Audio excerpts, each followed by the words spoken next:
at another Shopee tutorial ang pag-uusapan natin at i-guide ko kayo on how to add your YouTube channel URL links at promotions platform on Shopee Affiliate. So ang next step ay kailangan mo lang i-open ang yung Shopee applications and then i-tap mo lang yan. And then once na-open mo na, so dito lang sa baba ay kailangan mo lang i-select dito yung Meta profile. So click mo lang yan. And dito lang sa ating Shopee profile homepage, ang next step ay under dito sa more activities ay kailangan mo lang i-select dito yung affiliate program. So click mo lang yan. And dito lang sa ating affiliate program settings.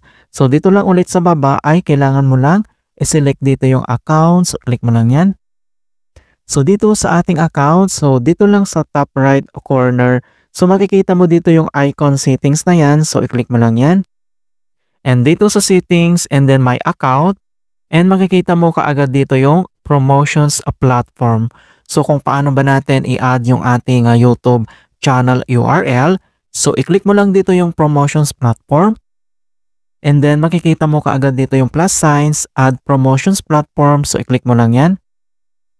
And then pop up dito lang sa baba yung add promotions platform.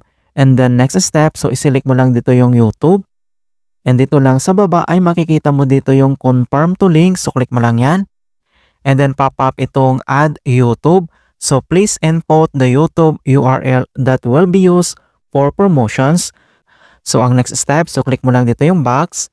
And then since nakopy na natin yung ating YouTube channel URL, and then once na ilagay mo na, and then i-click mo lang dito yung confirm.